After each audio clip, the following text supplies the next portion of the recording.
Hi, I'm Tony Fair, founder of Victorian Grooming Company. Is your beard feeling dry or the skin underneath itchy? Maybe you'd rather soften and tame your beard instead. Our classic collection of beard oils, balms, and soaps will leave your beard looking, feeling, and smelling amazing. And if you prefer shaving, our pre-shave oils and shave soaps will give you a smooth and razor burn-free shave. Handmade in Edmonton with natural ingredients. Visit victoriangrooming.com.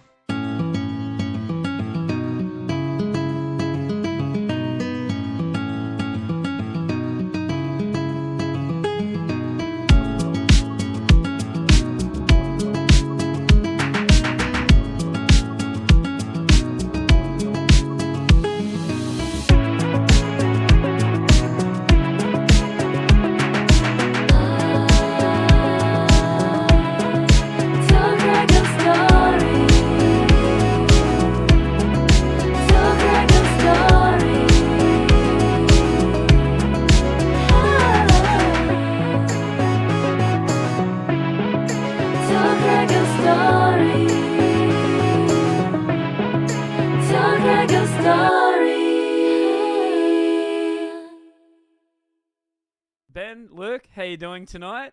Hey Craig. Hi mate, you alright? We're doing good. Tired, but good. I can see you that you would be a little bit tired with what's been happening lately. But so first off, let's talk about chairs first. You've got your first show Sunday, so tell us a little bit about it. Yeah, so this Sunday we're calling it the Monologues. The way that the whole thing's kind of come about basically is when we were auditioning for the main 6 characters.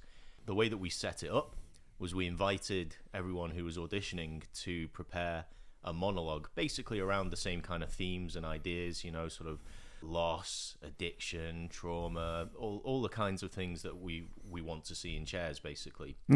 So that was always going to give us an insight into, you know, their capabilities as dramatic actors. But then to sweeten the deal and to try and, you know, put a bit of a carrot in front of everyone to make sure that we got plenty of people through the door, Ben had the idea of we could set up, you know, a little corner in the studio space that we were using, Modafan in M50, yeah. And we just sort of record them as well, because obviously we need to know not just can they act, but also how do they look on camera, are they photogenic and that kind of thing.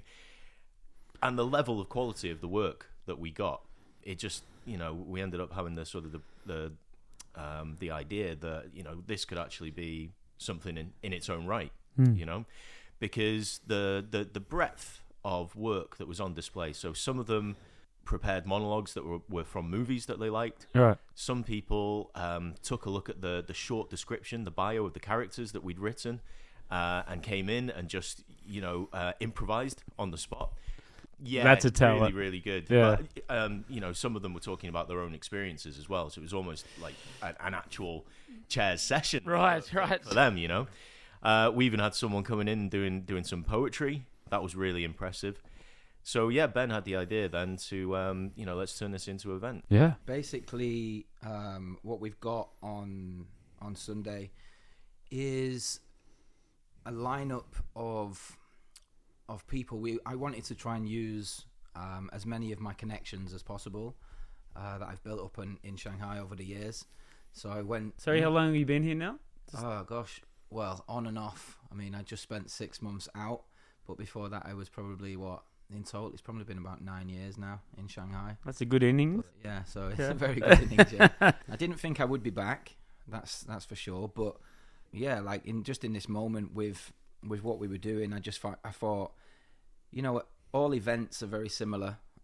People put on events and they do the same kind of, you know, free flow beer and this and that, you know, just to get people through the door. But actually, I didn't want to do it like that. I wanted to use everybody's creations, everybody's art, everybody's emotions to be able to kind of like to showcase these monologues and connect people to chairs, connect people to the concept.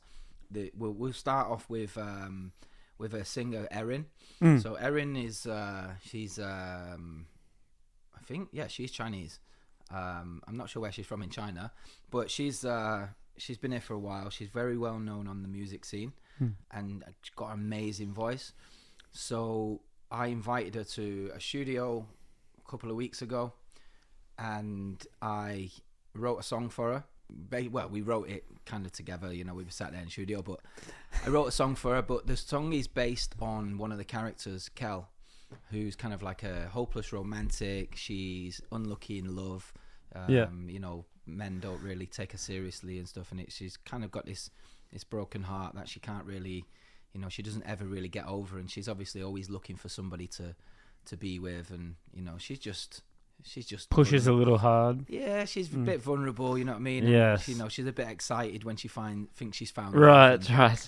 And so I wrote this song for Erin, and we kind of sat down and we put it together, and Erin went away and she wrote, and she'd done a version of it which was just blew me away, man. She sent me like a full studio recording, and I was just like, wow, okay. So yeah, so we're going to start the show with this song and Erin performing. And yeah, then we're going to go into, I'm going to do a brief introduction, I guess, kind of go through kind of like bullet points of why we're creating chairs and what it was all about, similar to what we're doing now. And then I have another friend of mine who's recently going through a really, really difficult patch, Denisha. She's a bit of a surprise in this kind of equation. I wanted her to. I've been kind of at her for a while to come and get involved and to do something to try and get her out and get her back involved in a community. I met Denisha through Someone the Musical when I was part of that. Right. So she's agreed to do a spoken word poem, I guess. Spoken word poetry, speech, whatever you want to call it. So she's going to do that, which is actually really amazing, considering that she's so. At the moment, she's in a difficult place in her life, and I hope that it will. For me, it represents everything that Chairs is about. It's about speaking your truth. It's about opening your heart, and just kind of like addressing the problems and addressing the details that are kind of like hurting you and causing pain. So with that with that speech, with that poem, then we'll go into like a session of the monologues, which are recorded. Which Max, our cinematographer, he recorded on the day of the auditions. We actually did 2 sessions. So the first one was the beginning of February, was it? Yep. Beginning of February, and then the second session was at the end of February after Chinese. Chinese holiday, right. So yeah, he filmed them. Great guy. Really, really happy and lucky to have him on board. Unfortunately, he's not going to be there. We're kind of like, you've got to be there, man. You've done all this stuff, you've got to be part of the team. You've got to be there, but his family's in town, you see. So right. He's like, oh, I'd love to. And I was like, well, you should be bringing them then, like bring them to the show off your work, And he's like, oh, maybe. So we'll see. But yeah, so we'll do the first session, and then we've got the Community Centre Shanghai, CCS. So they're our official community sponsors or partners for the culture space, which is obviously my business and what I'm doing kind of like as a free kind of point thing, like a just my business basically, with layers, chairs and space. I wanted to go back. There's been a couple of people that have already been on the podcast that'll also be featured. More recently, Trenton, and also, come on, my good mate Josh Pemberton. Yeah, Josh. Where do they fit into the chair? Well, actually, so Josh, it's funny. So Trenton's actually got the part of Freddie. Freddie was Luke's creation, right? Kind of based on characters and people that he knew, which he can talk about. Josh. So Josh, we didn't give Josh a part in this because Josh came to play the part of Freddie as well. Oh, got it. So the thing is that I said to Josh the other day, I was like, and he's a bit upset about it, and I said, look, you can't play Freddie because your heart is not evil enough. You're not that type of person. I couldn't look at you being that type of guy. You know what I mean? Because it's just not you. And he was like, yeah, but it's a challenge and I could do it. And I was like, no doubt you could do it, but I'd rather use your emotions, as the character that you are in real life, to be able to create something better for you later down the line. Totally. So yeah, for Freddie, I guess you can explain the character of Freddie. So Freddie's like a from personal experiences, or Not- something you created? Not so much, no. I mean, as with all writing, there tends to be elements of the autobiographical and sort of you draw from personal experience. So Yes. I wouldn't say that I've based that character on any individual in particular, but there are certain characteristics, certain elements of the backstory that definitely kind of crib from people I have known. But yeah, the basic idea of Freddy is that he's kind of a rich trust fund kid that's kind of had that silver spoon in his mouth. He's got two older siblings, and they're both very, very successful. And we've not nailed it down yet, but you can imagine, like a doctor or a lawyer or Yes. whatever it might be. Either way, he sort of had the same advantages as they did, sent to the best private schools and whatnot, but he kind of just coasted through it. Got it. Just basically a bit of a tearaway. He graduated or whatever, and obviously he's got bags of money, but one thing that he sort of doesn't realize, the difference between him and his older brother and sister, he looks at them and he feels resentment, and he feels like there's this kind of entitlement. Why have they got this perfect life and I don't? And he can't quite work out the reason for that. Is that they put the graft in and he didn't. Got it. So there are quite a lot of you said the word evil there, and I think that's been a little bit unfair on Freddy. Evil kind of makes me think of like a Sith Lord or Darth Vader or something like that, Whereas this guy, he's not evil. He's just he's hapless, So he calls himself an entrepreneur, and he's got the talk, and one of the reasons why we think Trenton's going to do such a good job is that he is charismatic, This is the thing. He's able to kind of like dupe people into like his latest harebrained scheme, But ultimately, it's going to end up being more like, the WeWork or something like that, It all looks good to start with, but because he's not a hard worker, basically he's not willing to follow things through. He's not willing to, he's not got that drive and the commitment. He sees himself as the ideas man, the generator of vision and stuff. But yeah, he's kind of going to be the one that, he's not evil, but he's definitely the sort of the antagonist, shall we say, of the first season of Chairs. He's the one that kind of creates the tension, pisses everyone off, basically. So when we were doing the auditions, I just wrote a load of, sort of micro scenes, basically, to see how the actors had chemistry with each other. And these things, they're unlikely to find their way into the final scripts for any of the episodes or anything like that. But it was just a way of, developing the characters, playing around with the dynamics and things like that. And one of the kind of the big sort of jokes was in about 3 or 4 of them, someone turns to Freddie and says, "You are the worst," and I think that's just kind of it, It's a kind of a tongue-in-cheek, like, oh, what is up with this guy, Yes. But yeah, Josh, I totally agree with Ben. Very, very talented. When he came in and started reading for Freddie, it was, it blew my mind, because you never really know until you put the words into someone's hands, someone very capable, what they're going to do with it, and there's always kind of a voice for the character in your own head as you're writing it. Yes. But one of the reasons I didn't want to complete all of the scripts before we cast it was because of exactly something like that. Someone comes in and they give you a completely fresh sort of take on a character, and you just think, wow, I really want to run with that. So I kind of preempted that. So just wait your exactly. turn. See who it's going to be, and then we can write to the character, to the actor, rather than having them sort of adapt. One of the things that Ben was really big on when we were first coming up with the concept was we want it to be as natural as possible. So no one putting on accents or anything like that. Originally, the concept was actually that the actors would write their own characters.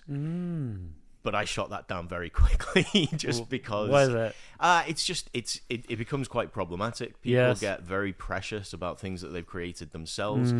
It's hard to sort of like draw a line, who gets the final sort of authority and stuff like that, and it's asking for trouble, basically. I think actors are, shall we say, highly strung, emotional people at the best of times. That's a good way to say it. That's a good way. Trying to be as diplomatic. I'm an actor myself, so if I'm criticizing anyone, it applies to me as well. So, and for a while as well, I thought I was going to be, in this too.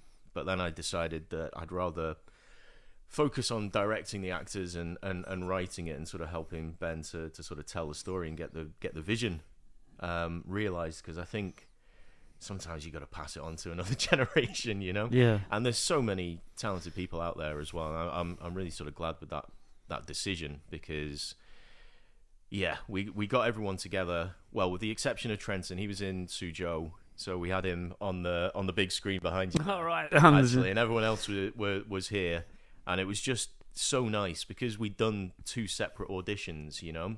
So this was actually the first time that we'd seen a number of these character interactions before. You know, we'd seen the girl who's playing Kel, Mishi, and we saw Ryan as Jay, but we'd never seen those two with the guys that we ended up casting from the second lot. So Right. it was really, really exciting last Tuesday to just have everyone together. You know, all just crowded around in my place here, and to just see that, you know, hopefully we made some good decisions there with the casting. I know these guys are all super, super talented. Yeah, and if you've been in the music or the entertainment, if you're going around, you'll run into these guys eventually. And word of mouth gets around very quickly here, especially with the foreigners. So I already know, just by you talking, that you've got a great bunch of actors there ready to go. And then even with Josh, like you said, with Josh missing out. So with the process, did you get a good turnout for casting? Yeah, I mean, how many? I think there's 25 different monologues for the show on Sunday, and yeah, all of these people, they're basically, you know, I'd like to think they're there as sort of not necessarily backup, but you know, obviously the show's going to require secondary characters, and there are going to be scenes that are outside of the you know, the main room where most of the, you know, the healing, shall we say, happens. So again, you know, it's all about a matter of sort of finding roles for people. And yeah, obviously when someone's really, really, really good, we wouldn't want to just put them in a bit part, you know, in the background of an episode. We try and find a way to maybe work with them for season 2, because ideally we see this as a kind of an ongoing project. You know, we sketched out the first season, and we kind of know where that's going to end. Yeah. And it's kind of a bit of a cliffhanger, and hopefully people will be, you know, excited Ready enough for with this, it to sort of this. say, right, let's get it done with season 2. So have you got to that stage yet, or are you still, well, hey, let's just one at a time for season 2? I'd say we've got an idea. We've got an outline of what season 2 is going to look like. Yes. I think from the beginning, we knew that the first season had to be kind of like the mess, you know, like the first kind of step towards recovery, you know, like, you know, not everybody's going to go into the room and find healing and recovery, you know, it doesn't work like that. Especially without any professionals. Yeah, and there's no professionals in the room, and I think this is one of the things when we actually pitched the idea to CCS, they said the same thing. They were like, well, you know, we don't really know any meeting that kind of happens like that where there's no professional in the room, and we've never heard of any kind of, you know, situations where this actually works. But we'd already kind of thought about that anyway, because we were like, well, it does start, it has to start like this, like it has to start and kind of and develop over time. So it's like we have time. We can develop these characters, we can develop the storylines, and let's just kind of like focus on season 1 as being, you know, the one where people turn up just to talk. You know, like that's the whole message. Like if you see on the flyers that we've put out there, it's need to talk, need to act. You know what I mean? Like to try and keep with the theme, the orange flyer, and just trying to keep everything kind of flowing in the same direction. So the second season, I guess we'll make it a bit more professional and introduce more characters. We've got the potential of bringing in, you know, maybe there's famous people out there who, you know, they look at what we're doing and maybe they think, oh, you know, like I've been through something like that. Maybe not famous, maybe just sports stars or, you know, sports people or, you know, actors or anybody really that just can relate to it. It's like we could potentially tell their story through our season or through our series or an episode or something like that. So, you know, there's a lot of possibilities of kind of like where we're trying to take it. But that's obviously, you know, that's just one one side of it, creating the whole concept, coming up with these characters and ideas and things like that. Like, this is just one thing. We obviously need community and we need support from people, around, this isn't just a Shanghai thing either. Like, I intend for this to be a global thing. I hope that this goes, far and wide. We're just in Shanghai at the moment. We've not even touched. I've not even shared anything to do with this on social media. Like, it's just us in Shanghai at the moment, and we've had, I'd say, a pretty impressive response off just 3 posts. It's been incredible, really. Yeah, just that's all we've done. 3 posts, 2 auditions, 1 event, and people are buying into it. So every time I see someone that I haven't seen for a while, they immediately say, "Oh, what's going on with this chair?" So I'm like, "How have you heard about that?" Yeah, that's great. Everyone's heard about it, So that's great. We've done that part, generating the buzz and getting the word out. Now we need to actually, make it. And generating the buzz, but looking at the poster, you have like about a dozen sponsors already down on the bottom of the. So, is that just from you guys like being around in Shanghai for such a long time? That's mainly Ben's hustle, to be honest. But we've also got a really good team as well, and I think Kiara and Kokina are our producers on this as well. And talk about hustle. I mean, those girls have really been bringing stuff home as well. One thing that was important as well is if you sort of look closely at the list of partners, there's a logic to the people that we've approached. Like, the community center would be the greatest example, because obviously they're champions of exactly what message and what the purpose of this is, raising awareness of mental health issues, trying to encourage people to not stigmatize it, to actually have the courage to reach out, to maybe just acknowledge in the first place that there is an issue and that there is something that they want to work through. So it's been very, very valuable to have that connection. And the first time we went in and we pitched it to Carly, and as Ben said, she said, this is unprecedented, this kind of thing. It just doesn't, we have no way of saying whether or not that kind of meeting would work, because the basic premise of Chairs is that, a group of people just gather together to talk about their problems, right? And it's not organized by a psychologist or a psychotherapist or anything like that. It's just one guy whose mum basically knows he's going to be a bit lonely and encourages him to do it, and he begrudgingly kind of does. So we kind of said to Carly, don't worry, because we were aware of the fact that without the professional there, it does all kind of go a little bit wrong. Tits up, I think, was the exact expression that we used. Yeah, and I think sort of having that particular connection, it's very useful for me as a writer, and for the other people in the team there as well, because we've sort of sketched out these characters, and we now have the opportunity to take them to the community center, talk to them about them, and say, is this consistent with someone who, for example, is suffering from PTSD? Are these the kind of symptoms? Are these the kinds of behavioral patterns and tics and things like that? And having that sort of level of expertise available to us, so that anytime we want to, we can just pick their brains. They're going to have a look at the final scripts and things like that. So it's a real blessing, I think, to have made those connections and to have them be interested as well, as much as anything. It's very validating.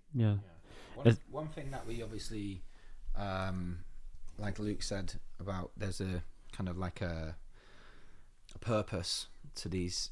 One thing that we were trying to do as well with the sponsors was, we don't want to promote alcohol, for example. It wouldn't make sense to promote alcohol on a show that's mental health, kind of like talking about mental health, addiction and things like that. So it's these kind of things, like we're looking for health and wellness companies, people that are promoting that, obviously just good clean brands, I think we've got so it started off with community center. They were the first ones that I approached when I came up with the concepts for Chairs.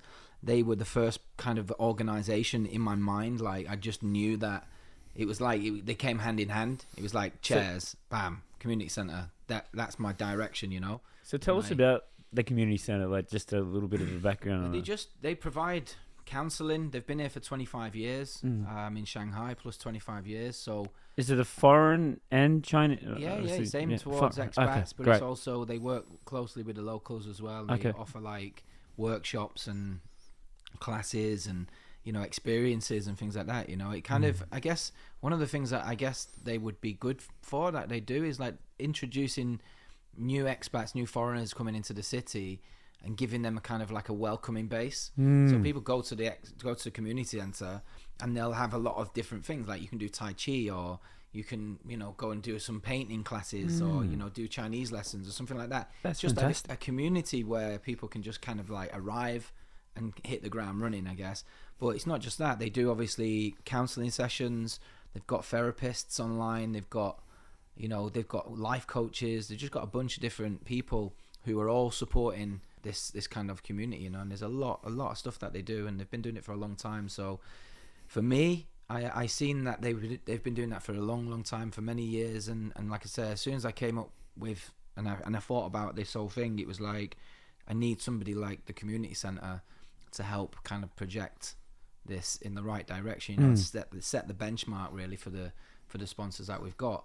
So yeah, like we started off with them. I think then I went to a friend of mine, Nicholas at Expat Services. I asked him to get involved. He's been helping us kind of promote on his channel, EXS as they're called, or Expat Services. He's a French guy, been here for God knows how long. He owns a couple of businesses, Zenith Services as well, I think it is. But, Oh yes. Yeah, so he's been here for forever, and his logo's on everything. Yes. Yes. And I was just like, that's who, It's a good and start. I already know him anyway. He gave me my first videography job. Oh, there you go. In Shanghai to shoot at an event that he was putting on in the Pearl Tower. So yeah, like I got in touch with Nicholas. Then we have the Modafan Art Space in M50. M50's been my dream studio and space since I arrived here first time in 2013, 2014. So for me, like when this opportunity came along, it was Kiara who actually put us in contact with Wenny, who is the owner of the studio. She's been there for 25 years plus again. Yeah. Like they're the most original and long-term studio in the whole of M50. Yeah, right. Wow. Still kind of like you walk in, it's still original walls and still like it's fantastic. Like it looks like a bit of a cold, dark space, to be honest, but that's what we were looking for. Yeah. Because that's how we wanted to set this meeting up. So when we went in there, we spoke to them. I mean, I can't even begin to explain this woman and the way that she is. Her heart is so kind. She's so good, and that's again, it's the importance of having the right people on this project. Is, you know what I mean? Like there's no badness here. Like we're not trying to hurt anyone. We're not trying to, fuck anybody over. Excuse my French, but that's the truth of it. Like I'm just on a mission to do and achieve something. So yeah, with Modafan, they're part of that. Then there was we needed to find a venue for the place, so we've got Studio 9 on Yu Yao Road. That's where we're going to host the event. I went to Jesse over there. I pitched the idea of chairs, and again, the method to that madness is that Studio 9 is a furniture shop. So what would we have in a furniture shop? Right. Many chairs. Right? So literally I walked in there, I had this crazy day which was just giving me sign after sign after sign. I was walking through the street and I seen these two chairs sat there, and this is the original concept of why I came up with the concept with chairs is very similar, but I kept seeing these chairs, and then I got to Studio 9. I walked in, and the place where we're actually where people are gonna sit, there was just all these chairs lined up, 6 chairs on the thing, and I was just like, this is unbelievable. So it just everything just keeps coming together. So we got Studio 9. They've helped us with that. Xavier for Schaeferware, so he's going to be one of our costume designers. Fantastic. So I reached out to him and I said, like, look, we're looking for somebody who's got a bit of a flair, who's got, who's more than anything, I just love it. I loved his heart. Like the first time I ever met him, I didn't know him well, But I'd met him and tried to work with him a few times, but when the times came, I just couldn't really. Something happened, I think, in myself. I went through a really difficult patch where I was struggling with confidence and my self-belief and all this kind of stuff. So I never actually got to work with him. But this time when I came back, obviously a lot had changed. So I was just like, you know what, I'm just going to go for it, So I reached out to him and said, look, we've got this concept. Would you be part of it? Would you help us? You can promote your brand. He's an amazing designer. He does a lot of African-inspired clothes. We've got Green Wave. Green Wave is a water filter company. That's awesome. They, so again, they match the health and wellness kind of theme. Yeah. I know Lisa. I've known Lisa for many years. Around about a similar time as when I met Nicholas from EXS, to be honest. I just went to her one day and I said, because Lisa's another one, she's absolutely everywhere. She's at every single event, does and you just see these people over the years and you think, like, what on earth are you doing? Like, how do you get where you're like into all these places, So I just asked her. I said, how do you get into all these places, Like, it's crazy. Like, I admire what you've done over the years. And yeah, we've recently just shot a little promo video for Saigon Mama through Greenwave. But yeah, so we've got Greenwave helping us out. We've got, I'd say, Angela from the Pearl. Oh yeah. So she's always been part of any team that I've been on, and she's a great girl. She's always been in any of my teams photography wise. She always has done behind the scenes, and I know that she works. Very talented. I know that she does the Pearl and events like that. So yeah, I got a lot of time for Angela. So she's going to be doing some headshots for us and behind the scenes for the event photography. There is, I don't want to forget anybody. So there's Nico from Nico Print Shop. He's the one who prints the hoodies and the t-shirts and things like that. I've been working together with. I've always gone to him for my clothes, like any ideas that I've ever had, and I've had a lot. Not all of them have come off, but so Momin Kombucha are actually part of China wine stores, and there was a bit of a conflict there. That wasn't one of my connections. That was one of Kiara's connections. Yeah, them being obviously an alcohol-based store, I said to them, like, I'm really sorry, but even though I'd really love you to, I want you to be part of this, we can't use your, I don't want to use your logo like China wine stores. It doesn't make sense. So they was just like, oh yeah, you can use our Moming brand and for the kombucha. But one thing that I was really, really surprised to hear was that they actually offer non-alcoholic options as well. So they were like, we really want to start promoting that. So again, like, it does, just because it's alcohol based, it doesn't mean that it's a negative. If they're doing things like that, which is to support people that do have problems and that do need alternatives, then I think that it fits with what we're trying to say. So Moming, then we've got the empanadas, Pampa Mia. So Pampa Mia are sending us some food, some snack, and supporting us. You need it. So yeah, they're going to send us a load of stuff, and they've been really great over there. That's an amazing start. So yeah, and Garden Books. So yeah, Garden Bookstore on Changla Road. They do a lot of. You can host events there. You can do. They've got a private room at the top. They've got a space where you can do presentations and things like that. I hope to be doing some kind of like street photography workshops with them throughout this year.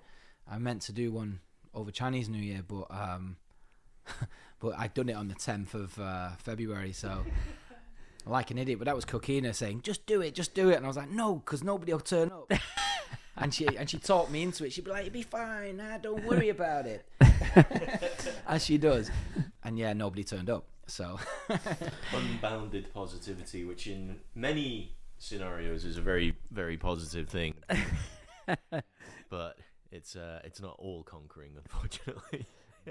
Getting back to chairs, so what advice are you giving them to try out? What's that next step? Like, if they want to try out, but they're not confident. Well, I'll tell you a story about how I first got into the acting scene in Shanghai. So, nothing to do with a casting couch. my girlfriend at the time, she was working in the same place as a guy that was already a reasonably well established actor in the Shanghai scene. So we just went along to watch one of their shows. That was actually That was at the Pearl, actually. It was, yeah. Way back in the day. The company was called Urban Aphrodite, and they were putting on The Princess Bride. So I went along with my girlfriend, and we were watching it, and the quality was pretty good, and everyone just looked like they were having such a great time. And obviously, because we kind of had an in with one of the cast, we kind of stayed after hours as well, and hung out with people. Nice. And I just sort of asked, I was like, who's running this show? So they pointed out the director.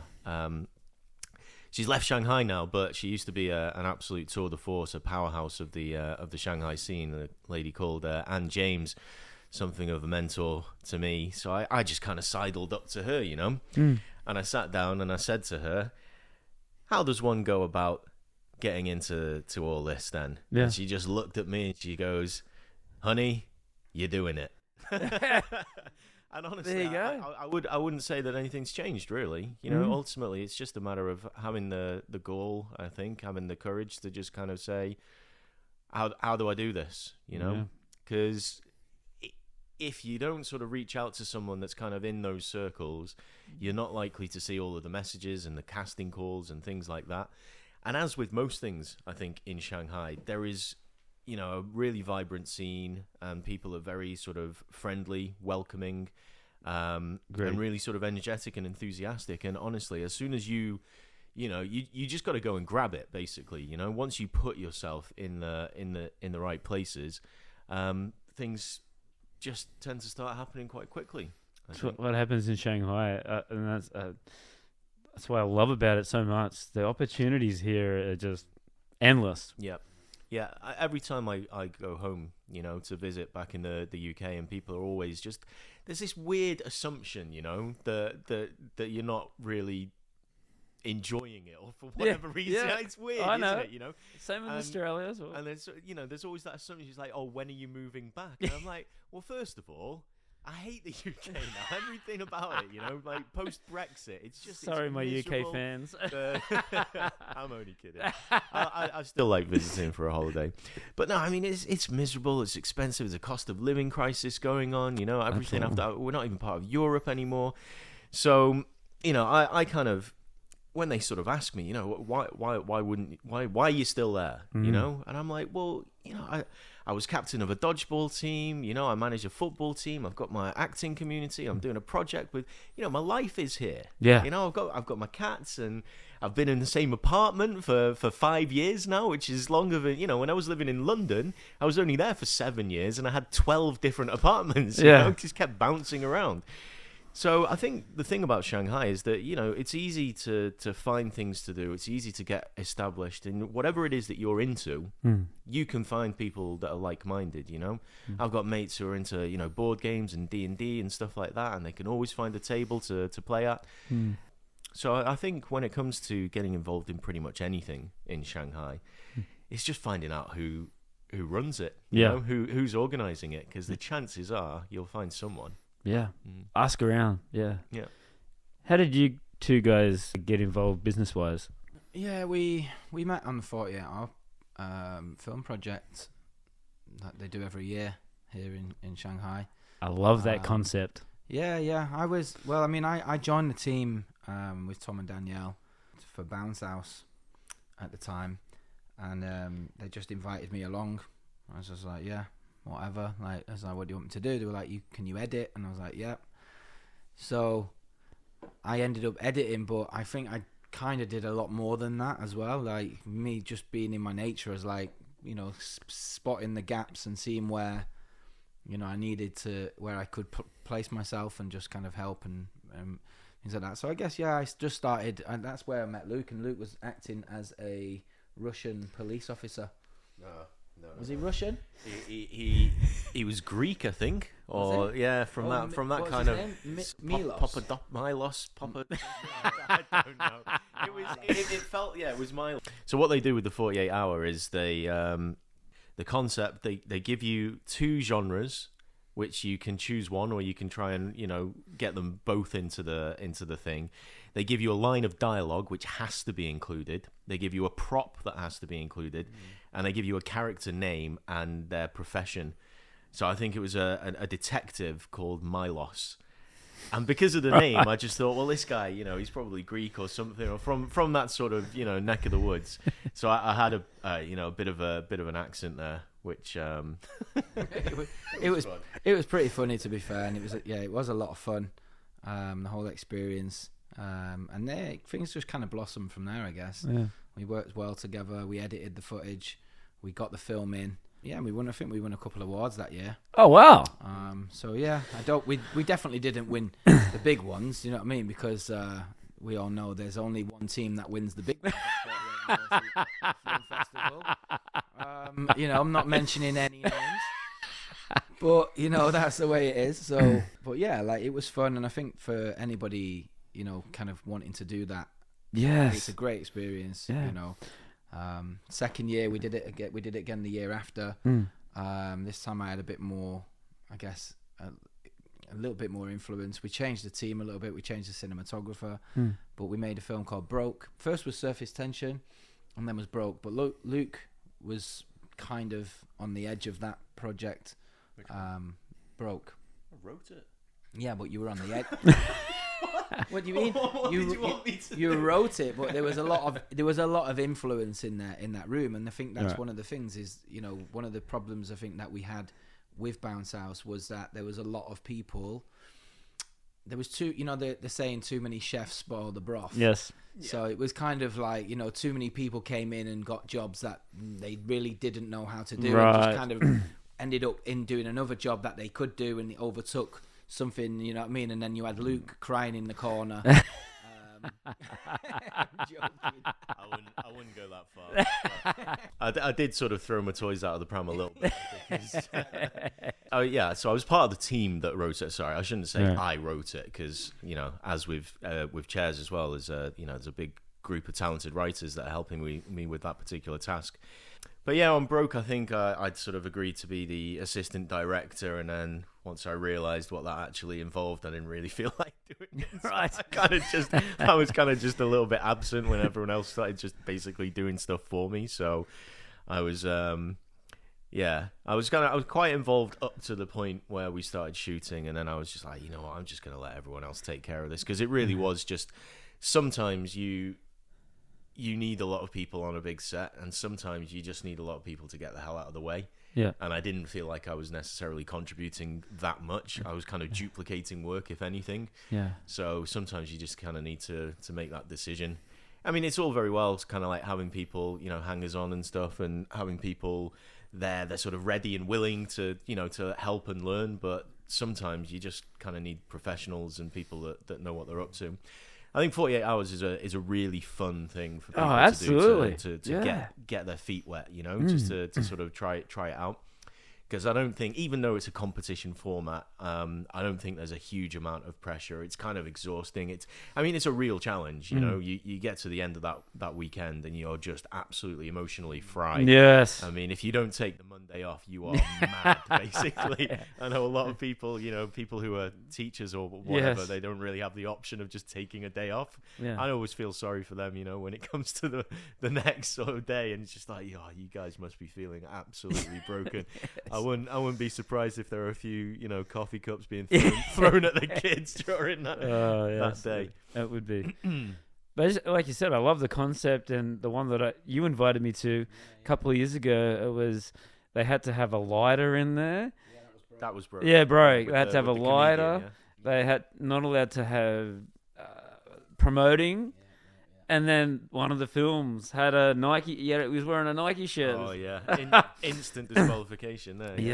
Yeah. Like but I guess that's just the way it is. Look, at the end of the day, it is a lot. It is all fun and games, and and everybody enjoys themselves, and it is worth doing. It's stressful, it's fun, it's it's everything that you would expect making a movie to be in 48 hours.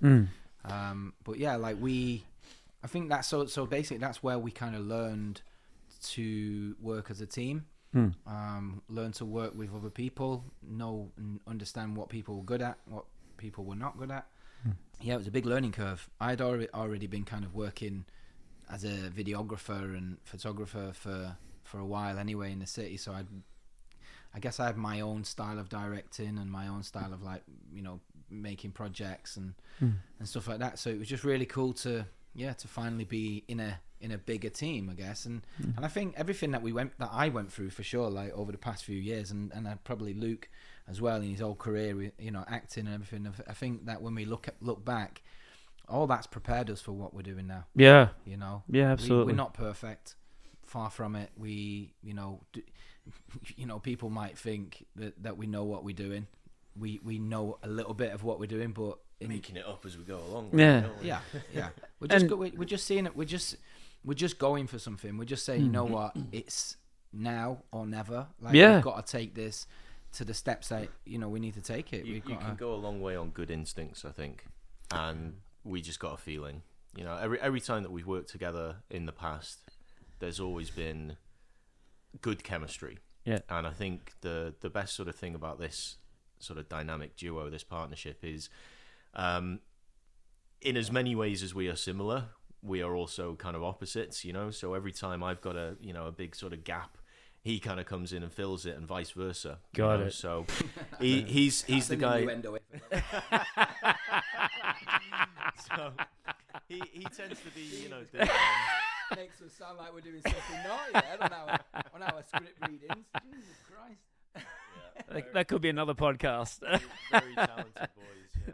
Behind the scenes. But you know, what tends to happen is, you know, so Ben sort of comes up with the big crazy idea, you know, and then I'm the miserable bastard that kind of, you know, reins him in a bit and says, right, look, that I love it, but we're just gonna have to, you know, come on, back down to earth, back down to where the rest of us are. But you need that. Yeah, you need someone coming up with ideas, and whether it's crazy or you never know where that can take you. Precisely. And then one of the other things as well that we sort of realized is, you know, you got to be humble enough to understand that, you know, you can't do this on your own. And we're just lucky enough, experienced enough to have been around for long enough to kind of just go, right, who are we getting for this? You know, and just kind of go out there and try and pick a bit of a dream team.